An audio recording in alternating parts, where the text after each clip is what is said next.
Hi, I'm Neil Sean, and my guest today on the show is a man who's really been at the forefront of all things media.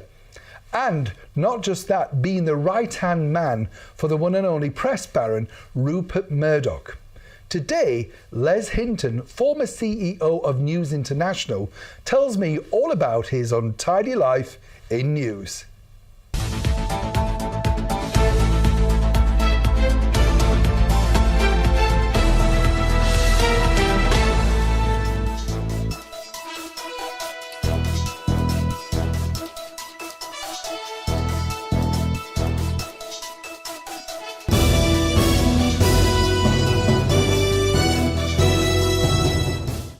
Mr. Les Hinton, lovely to finally meet you, and thank you so much for bringing, well, not one but two books, but explain why we've got two books today. It's actually the same book with different covers, so you don't judge books by their covers because these are the same. And the one that's called An Untidy Life is in fact the title that's been chosen by the American publishers. It goes on sale there in October, and this is Bootle Boy, which is the title that was chosen for here and for Australia and New Zealand. So how did you come up with the title Bootle Boy? Let's go for that one. I have to say, I have to blame or give credit to my publisher because he liked the parts of the book that are early on, before I got into the industrial stuff, talking about my upbringing. Bootle, of course, was a really tough neighbourhood of Liverpool. I was born there just as the war was ending. It had been essentially demolished by the Luftwaffe, and it was a tough upbringing. And he liked the idea of my having emerged from this tough background to go on to do what I ended up doing. Do you think that was part of it, though? Because I think when you start, it's like that song, isn't it? It's not where you start, it's where you finish, you know? And I think when you see successful people like yourself, there's a drive. I mean, you can be rich and driven, but I think sometimes when you come from an area that you think, I kind of want out of this, I want to do something with my life. Yeah, I mean, it's interesting because I actually think one of the problems of having children who have grown up in privilege is that they can be in danger of not having that drive. And I had a very, very persistent, overbearing mother, and she wanted me to get on. And getting on for me and for her was actually getting a job as a reporter on a newspaper. This was the pinnacle of my ambition, and she was amazed, as I was, when I actually achieved it. I think this as well, genetically, there's a lovely piece in the book where you say, you know, you were always sort of putting your own copy together and cropping pictures certain ways and stuff like that. Yeah. Do you think, I mean, you were young obviously to do that, but do you think that was the sort of genesis of it at the beginning, where you're thinking, now when you look back at that, you realise you could have been destined for a life in print, as it were? Yeah, I mean, I suppose so, but I just, as a kid, when I was 11 or 12, we didn't grow up in like the posh side of newspaper either, the Daily Mail, the Daily Mirror, and I read them, and I read great stories about crusading journalists, and in those days, this is the late 50s, only one in three households in the country had television sets.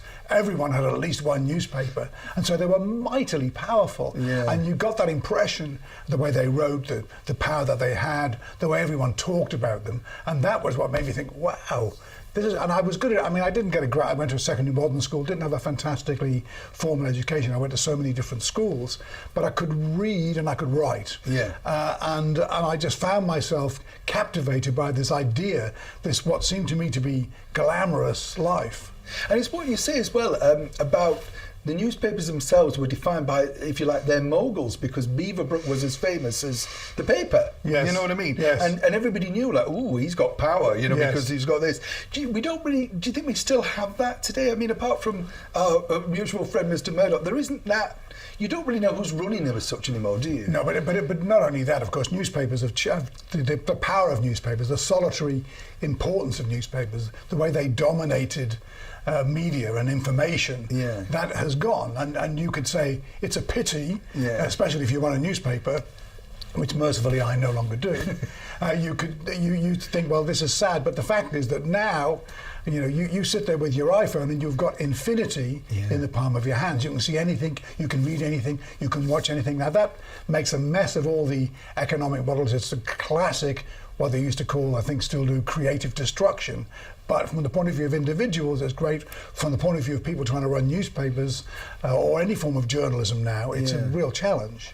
Yeah, it is. And that's the lovely thing about your story, because for anybody who wants to be a journalist, I think it is a definite must read, because although it's a different time, it's still the same in effect, you know, because trying to break in, trying to get, you know, doors to open. Yeah. I love that piece in the book where you've kind of got in and you're surrounded by these people that go to the pub seemingly at every opportunity, and you say things like, well, they disappeared between that and that time and they came back, did a bit of copy, went off at 5:30 to do this, you know, and you're thinking, how did anything get written? And get done? Because there were so many people. And the paper that I worked on, first of all, which was The Sun, when it was a broadsheet before Rupert Murdoch bought it and turned it into a massive success.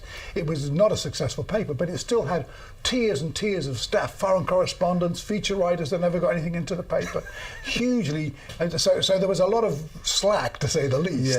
Yeah. And therefore, you didn't have a lot to do. I would get a story a day. Sometimes we would get no stories. So you didn't have to file your story, as they say, until late in the day. So we would go to the pub, we'd come back, we'd make a few phone calls, go to the pub, file, and that was a culture. It was a terribly, actually pernicious culture that in the end, when things started to change in terms of technology and everything else, made a lot of newspapers struggle. Do you think because of that, though, Liz, it made you more determined to, because, as you say, it wasn't a given right you were going to get in. Now, I think it's the opposite way, where there's so few of them, they have to do X amount of stories, do you know what I mean, to fill the paper. Yeah. You're thinking, I've got this one, will they like it, won't they like it? The editor doesn't contact you, you think, I've made it.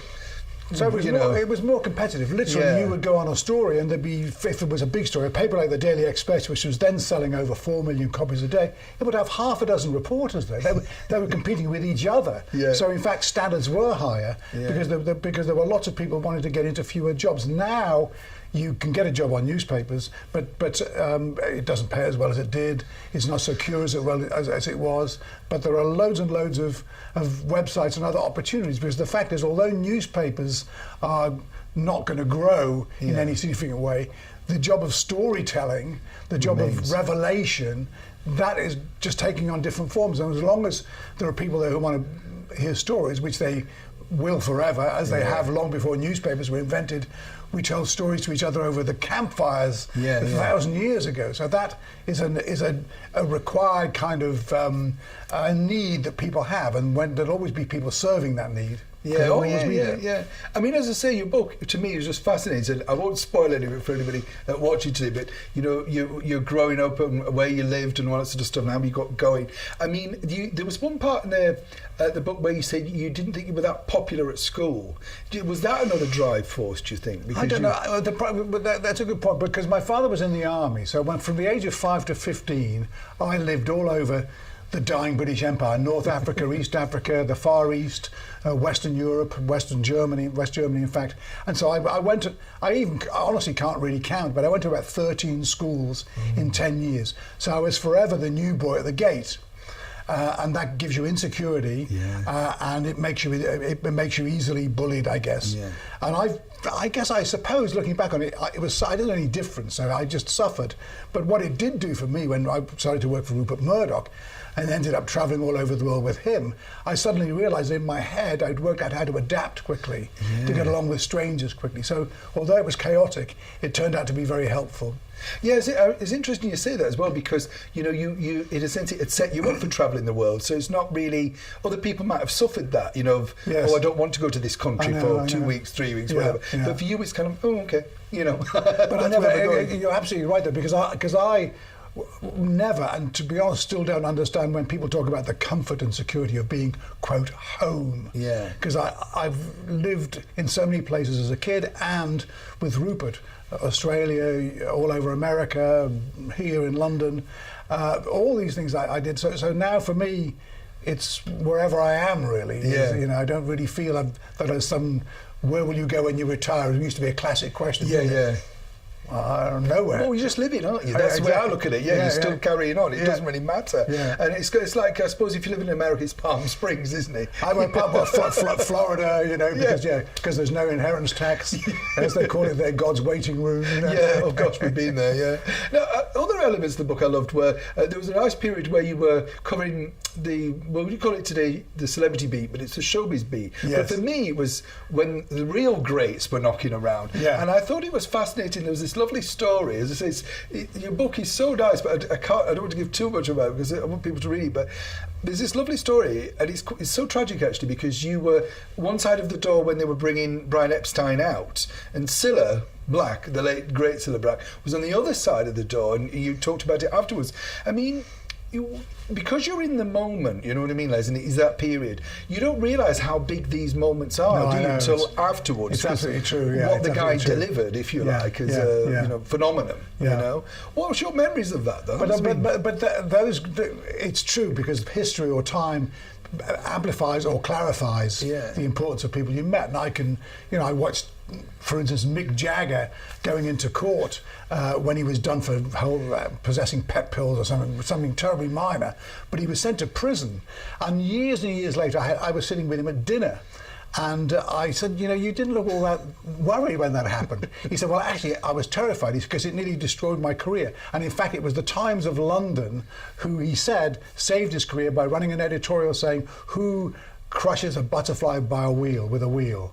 And he said, it saved my career. And there were things like that would happen. I'd learn years later from all these people I finally got to meet, other than as a sort of scrambling young reporter. What did you like, though, that you met in that period? Because you talk about people like Hendrix, and there's this lovely story about Cat Stevens, who I always found a little bit nutty anyway, personally. Great music then. But I went along to, I was the showbiz reporter. Neil, you know all about this. Yeah. And he, they said, there's some kid who's starting a new song, and you go along to this nightclub off Park Lane, I think it was. And I go in there, this kid who's called Cat Stevens, right? Well, that's a dumb name to begin with. But then he starts singing a song, I Love My Dog. I said, so what do you do that for? He said, well, people, what do you call yourself Cat for, and sing about a dog? And he said, well, he looked all hurt when I said this to him. So because, well, people said that my girlfriend says I look like a cat. And I sort of thought, well, this guy's going nowhere. Yeah. It's terrible, isn't it, those moments where you have interviewed people and years later you think, I maybe should have been a bit nicer to them. That's right. Because you think that would have been quite a good interview. But so, and also you mentioned about like Paul McCartney and John Lennon after the event of the death of Epstein and stuff, and how John Lennon could be quite a cruel person. I've heard this a few times. He was a little bit cruel about a reporter who was an excessive smoker, for instance. Yes. You know what I mean? I don't know if you tell that story. Yeah. But it's interesting, isn't it? Because, again, it's what you're saying, Les, is the folklore of the legend they become, as against to what you're there witnessing the reality of it, and you're thinking, so John Lennon possibly wasn't as warm and kind as It's true, but on the other hand, another story that's in the book is about the period after Epstein's death. McCartney, who was very businesslike, wanted to keep things going, insisted on having a meeting, and he called all the Beatles along, and also a guy who's a good friend of mine now, who's from Liverpool, a guy called Peter Brown, who was their manager, and he was also a lover of Epstein's, and he was very upset. I think I've met Peter, actually. Oh yeah, he's a great guy. Lives in New York. He's a great pal of ours. But he was very upset. They went to this meeting, which he hated to do, and he's looking out the window, Peter, feeling desolate, and suddenly feels his arms wrap themselves around him from behind, and a head rests on his back saying, "You all right, mate?" And it was Lennon. Oh. So it was a kind of touching moment. It was So there were two sides to Lennon. I think he had a facade, and there was another truth to him, I think. And at that period, could you? Because in a sense, you're kind of living the life, aren't you? You're living. I mean, this is the thing about what we've been lucky enough to do. There's the people outside screaming outside the Dorchester, for instance, for Cat Stevens, and the door opens for you to walk in and get this audience, which the audience would truly love, and we're like, not that bothered. I know, you do get blasé about it. It's not till later when you think, my goodness, I sort of had a drink and chatted to Bill Clinton at Downing Street. At the time, it was a busy day. I knew it was a special occasion, but that's another thing that happened to me, actually, which I arrive at Downing Street because Bill Clinton, when he was president, was making a visit, and I think it was a state visit, actually, and I walk up there, and there's loads of people running around, and suddenly I feel this hand on my arm, and it's John Major, who was then Prime Minister. and for me, this secondary bottom boy from Bootle, grabbed by the arm by the Prime Minister, led across the drawing room of 10 Downing Street to meet the President of the United States. It's like, did that happen to me? Did I dream that, or did it really happen? You know? That's what I'm saying. It's a big. I think that's what shines through. I've never met you before today, but I can hear your voice in the book. It's very well written the way you're telling the story, thank you. And I like that because you think, I could imagine that must have been slightly unnerving, because it doesn't matter. You've got to this position, but in a sense, you're always still the person that you are. But other people revere you, don't they? It's like you were saying about when Rupert just turns up unexpectedly to check on his editors late on a Saturday night. To them it's a big thing. To him, it's just popping in. Yeah, I know. No, he did have that sort of kind of he was like I think I say in the book, like a visiting comet. You never knew when he was going to arrive, and you never knew how he was going to stay. And people were very apprehensive, but liked him, but they were apprehensive. I think I've met him quite a few times. I always found him to be a fascinating character. I mean, for somebody who was so close to him, you saw, when things were going wrong. There's a great piece where you say he always seemed really calm, and then you noticed his nails or something, And I thought that was such a telling thing, because you never imagine them to be nervous, do you? In fact, he had just bought a TV guide in America, which was then a huge business. 18 million circulation a week. Wow. And it was the biggest deal in American publishing history, and certainly therefore his biggest deal. And we're standing there actually, waiting for all the bankers and lawyers were arguing over wiring money and that kind of usual stuff that goes on. And we're standing there talking about what to do, and we meet the staff, and I suddenly noticed he always used to have a little white handkerchief in his lapel, in his jacket pocket. And I suddenly noticed him dabbing it, and there was red on it, and he'd picked the quicks of his nails. Wow. And it was an extraordinary sort of human moment, really.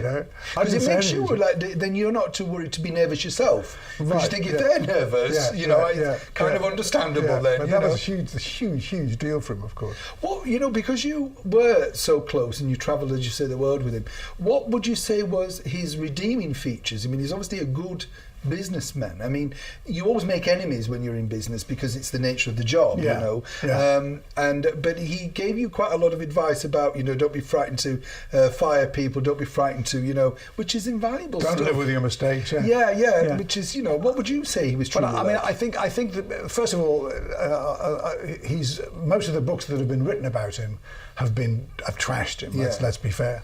And I struggled for a while because I wanted to write a book that was straight about him, that did not ignore his manifold shortcomings. He can be a very, very difficult guy. He can be relentless, he can be cruel, but in the end he is a phenomenally clear thinking, and he's brilliant, but there are lots of clever people in the world. The things he had that made him special were courage and energy, and he would be relentless when he had something be in his bonnet, and that was what made him really work, and that's what drove him through life. And if you look, say, in London, there were things we can talk about in America, but in London, for all the criticism he's taken over, whether he tells governments what to do and what stuff, which is all, I can promise you, wholly, entirely exaggerated. I love the words lieutenants as well. It's hilarious. Because you never saw that. You just saw people walking in with him. But he did two things in this country which will live forever, really. He took on the duopoly of the BBC and ITV when there was only 4 channels to choose from, nearly sank his company and created infinite choice on television, which was a phenomenal success. He's now on the point of, it looks like, selling that company, but he will be responsible for its existence forevermore, and remembered forevermore for its existence. And also, the newspapers in this country in the 80s were completely crushed by very, very bad trade unions that were basically stealing from their companies, and no one argues with that now. It was controversial then. He took them on because no one else of the publishers was game to do it. And in the end, again, very difficult crisis, could have sunk the company. He prevailed, and of course immediately upon him prevailing, every other publisher copied him and gave a whole new life and prosperity to newspapers, which went on for decades and decades. And it was always said then that the carnivore liberated the herbivores, because he was the one that was willing to do the chewing.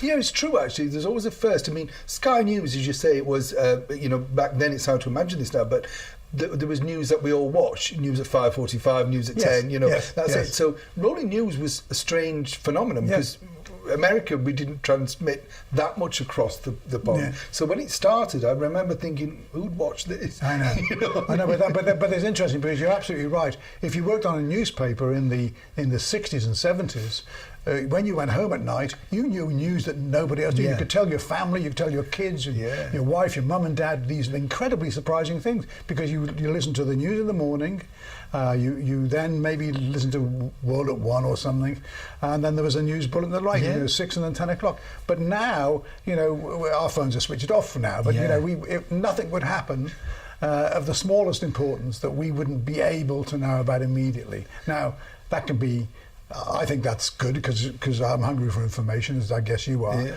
But it certainly makes newspapers and the immediacy.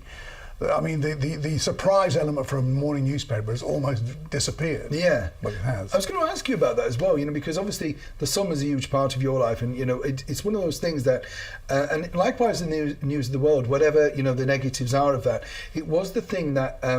Could shock you on a Sunday morning when you saw the headline of whoever had been naughty. Do you know what I mean? Yes. And I found it was very strange for me because I think I was lucky to remove myself from that world when Twitter and Facebook came along, because the celebrity now bites back. Yes.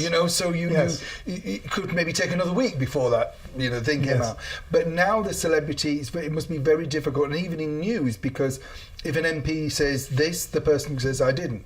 Yes. And so the consumer is a bit confused now as to who's true and who's not true, you see. But it's hard. But that's true. But on the other hand, information has been liberated, and with that liberation comes all kinds of real difficulty, lying, fake news, whatever you like, cruelty, abuse, death threats. All these things take place on the internet, and that's all bad. Because once upon a time, people just threatened each other's lives over a beer in the pub, and now they do it all over. But the fact is, still, I think there's a massive, still incalculable virtue in the freedom of information. Yeah, no, that's true. I mean, I'm going to throw a few names at you that are in the book, but Margaret Thatcher, what was your opinion of her? I thought she was an incredible woman, but seems to have not got a place in history, whether you like to politics or not. The battle over a statue seems a bit weird to me, whatever, she was the Prime Minister. A monument, but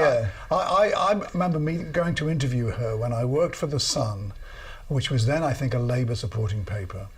And I had, it was a twins' children's 21st birthday, and I ended up going to their house in Chelsea and knocking on the door, and she opened the door, and I spent hours with her, talking to her. And I was overwhelmed. It was the first time I really, I was young, experienced the extent to which good politicians have massive personal magnetism. And she had that. And I wrote this story about her, which was when I spoke to the news desk, the guy, the deputy news editor, was a Welsh socialist. Oh, you've been totally conned. But I said, no, I haven't. And you're young, so I said, no, she's a really interesting woman. I've got to tell you, she's really interesting. And of course, the story, they slashed it down to things. But I learned then, and ever since, and I've met lots of politicians since, I can't remember one that made a more powerful first impression than she did. Yeah. Princess Diana in your remit as well. I mean, now we look back at her again in glowing terms, but when you look at the stories of that time, and particularly, everybody fell in love with the fairy tale wedding. I only met her briefly, 4 times.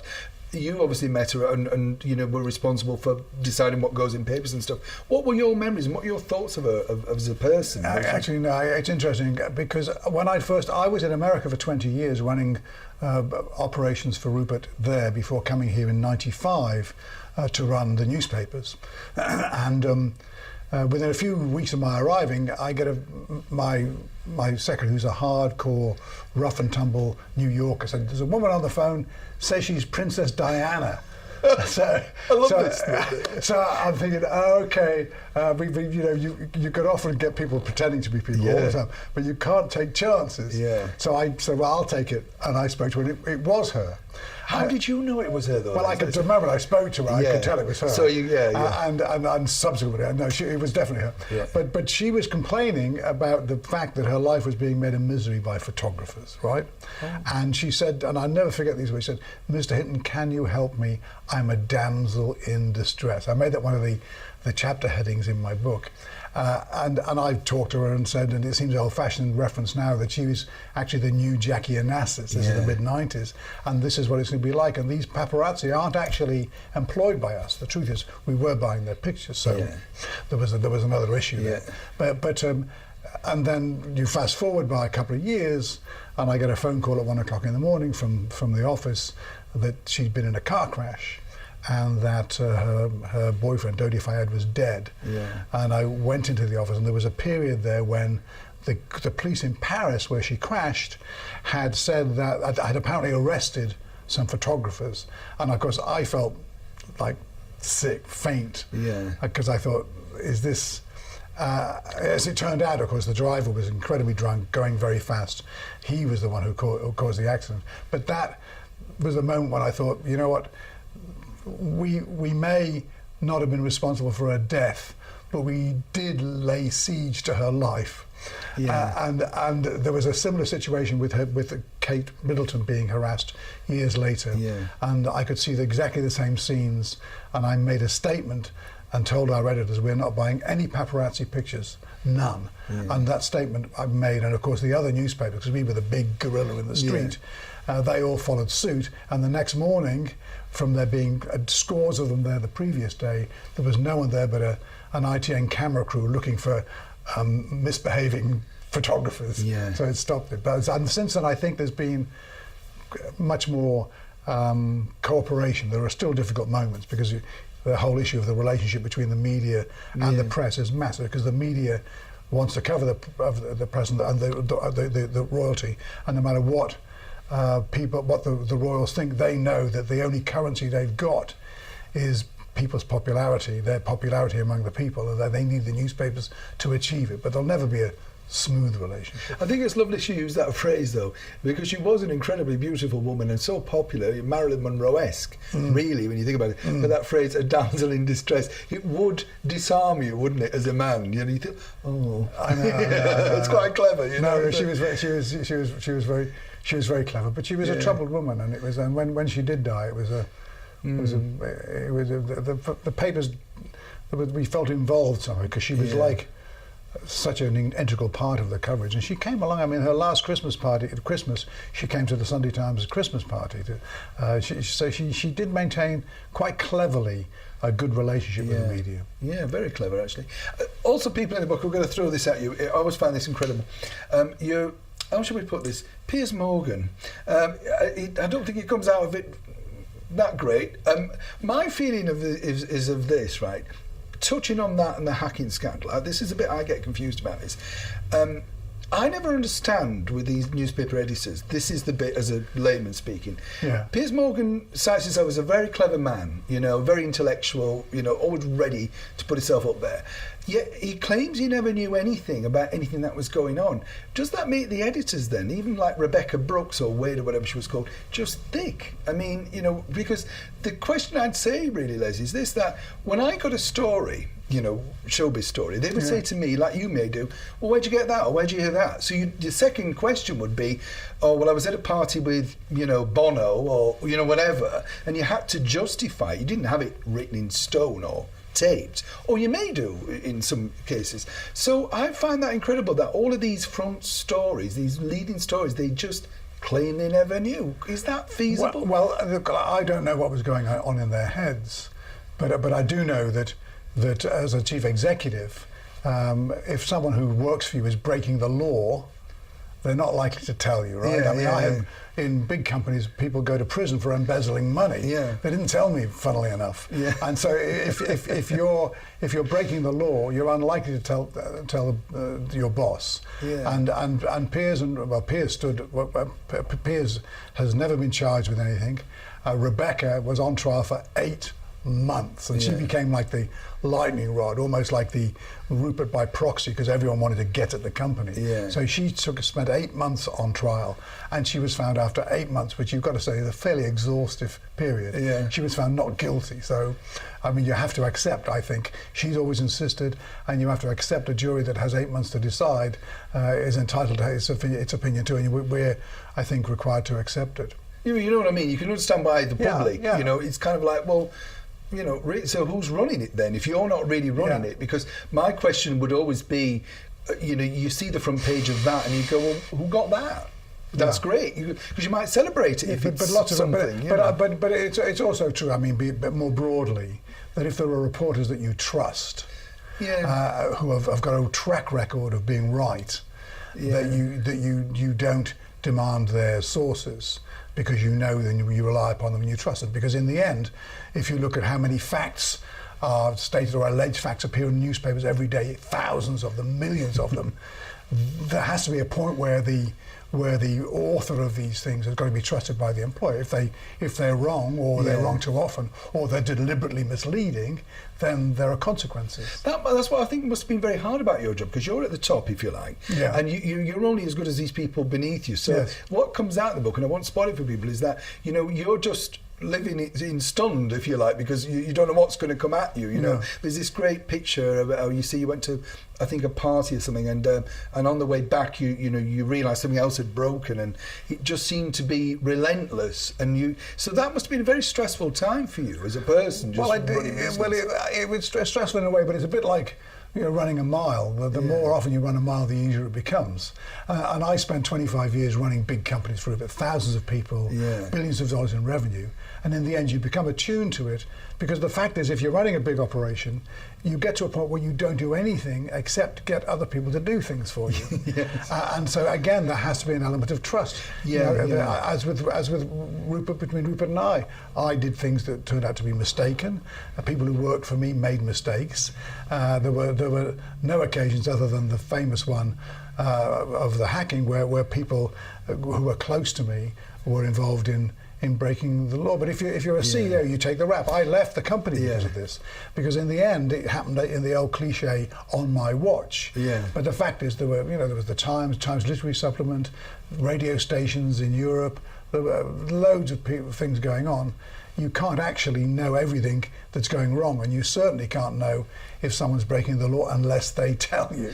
Well, do you know what I looked about that in the book as well, where you say, you know, there was a point where they were going to give you an office for a year, but then even that was difficult to agree to. And it's weird, isn't it, that you know, an office can become such a deciding factor. And you very gallantly made sure that your secretary, who'd been very loyal and worked for you, was able to get what she was, you know, due. She had to work for a while to get a full pension. But it was nice, you know, that you did that. Well, but what happened though? That was a very indicative thing of just the extent to which the company, News Corp as it was then, had a nervous breakdown basically, and everything they did, they were completely shell shocked, and they'd been through lots of crises. Rupert had been through lots of crises. I'd lived through crises with him, but I never saw anything that had such a profound effect upon him.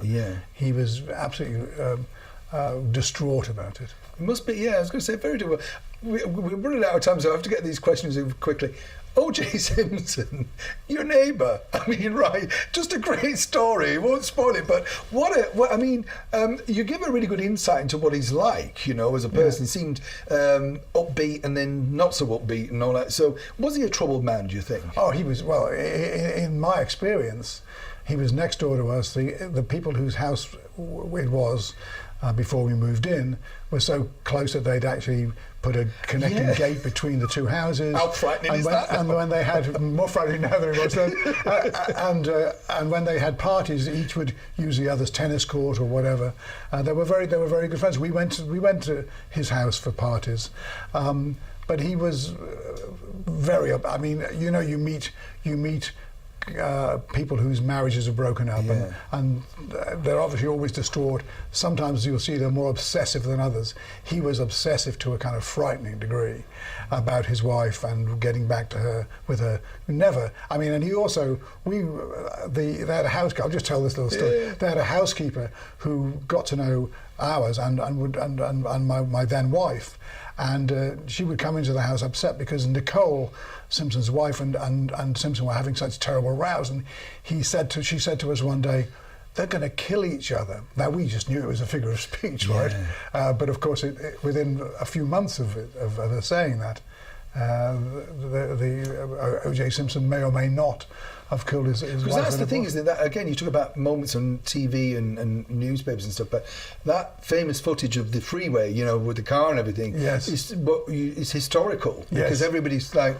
The moment you see it, you know, no, it's real, you know. And for you to know him that well, I mean, particularly somebody in the newspapers, they must have thought, oh, wonderful, he knows him, you know. So because I think newspaper people are just, they just make me laugh, you know. They sort of live and breathe their world, don't they? It's the only thing they know. And I suppose it comes to one of the concluding questions really is like, where do newspapers go now? Because you know, I, like we all do, see stacks and stacks of the Evening Standard, which just not unread. It's quite sad, you know, like when you go to the tube station and the mounds of these unread papers, and you think, when I first came to London, you had to spend 50p to buy that, you know, and it was a big deal to buy the Evening Standard because all the jobs in, and it was a great paper as well.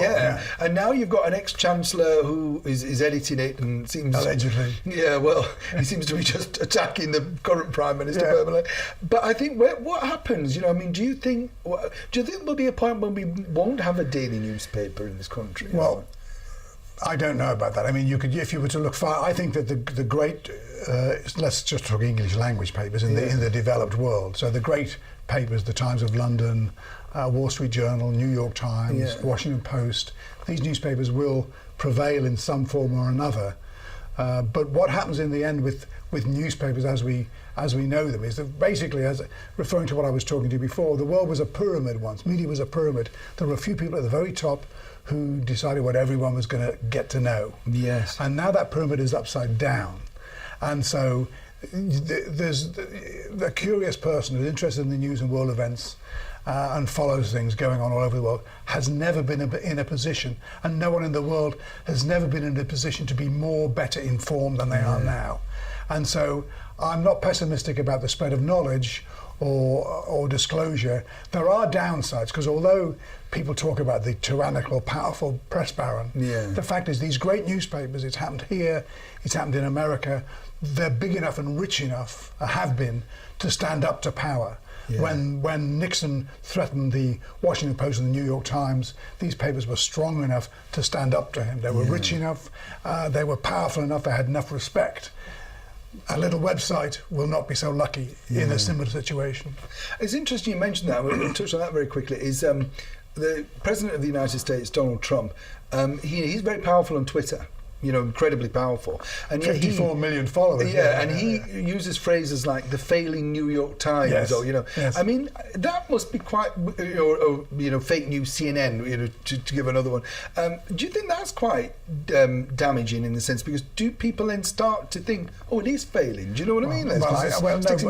Yes, and I think people who trust the word of Donald Trump think much less well of the mainstream media, as he calls it, as a consequence of what he says. How great that number is of people who trust his word is becoming more and more debatable, I think, because obviously when it comes to fake information and in the hierarchy of fake providers of information, providers of fake information, he's pretty high up the list. So I think that people are going to judge for themselves. But he bats everything off, doesn't he? Stormy Daniels, what happened to her? You know what I mean? There's certain people in the world, I think, and you've probably met so many of them, Matt, nothing sticks. You know, it's like, how did they get out of that? You know, but I always, when Bill Clinton had his terrible affairs and everything else, I always thought he did a great favour to politicians everywhere, because it raised the tolerance level of people. So that kind of misconduct is, in fact, I think people recognise, and maybe this is not a bad thing, that the human nature is actually infects us all, whether you're a president or whether you're a plumber, and that is good. But in the case of what Trump is accused of, and also some of the things Clinton's been accused of, he's been accused of more than being a being a little unfaithful to his wife. I mean, there's more going on there. So that's beautiful as well. Such a stunning first lady. Don't you think? Jackie Onassis like, if you like. You know, it's the third stunning wife he's had. Yeah. Finally, I've got to ask you, in all your long career, right, Les, the thing that interested me about newspapers was, I remember this distinctly, I bought a book in some charity shop, and it was called Swinging Doors by Diana Dawes, right? And the thing that fascinated me about this book, it was really a tabloid book, but it was a paperback, you know, and it said Diana lifts the lid on her tumultuous life or whatever, you know, and she'd been paid £35,000 in 1960 to spill all to the news of the world. Huge amount of thing. And I saw the contract. I contracted in our archives. Yeah. And I remember thinking to myself, wow, you know, that was the thing for me of how, if you were willing to tell all, and I mean, she didn't, because it was just rubbish, really. But the thing what I found fascinating was it was probably the first time I'd realised how tabloids can, you know, make or break you. They can put you on a front page. But what was your sort of, is there any stories that you remember and think, that I do remember that distinctly? That was a big power story, you know, whether it be, I don't know, in our time, the Beckhams, or is it the Queen, or whatever. You know? I mean, there were so many. I mean, I do remember The Sun, when Ronald Biggs, the great train robber, was on the run. They managed to publish his memoir through a third party, and I've no idea how they did it, because I was working elsewhere. I was working in Australia for Rupert then. I've no idea how they achieved it, but that kind of revelation. But that relationship between, well, you know this very well, the relationship between the popular press and celebrities is very symbiotic. They're very ready to complain when there's something they don't like and abuse the fake news or invasive. But when they want publicity, they're very. They'll cooperate with alleged paparazzi. They'll do all kinds of things. A friend. So it's never anyone who reads what's in the papers and anyone who hears a celebrity complaining about it. I would advise any reader, and always do, just to apply a pinch of salt, because it's complicated. And is there any words of advice from such an esteemed career as yourself to people starting out now in journalism? You know, what, you know, because as I say, I think anybody who wants to go into journalism should buy this book genuinely. It's interesting because it gives a historical account of how things were, but also you take us right up to date. Right. So what I like about that is that, you know, it's not stopped and said, well, this is what it should be. But what advice would you give to somebody who's maybe at journalism college today and you're thinking, you know, is there a career as such in journalism? How will it go for them? I think there are careers. And being a journalist was never going to make you rich, by the way.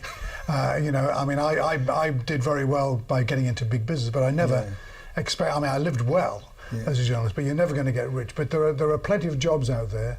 There aren't. It was easy in my day.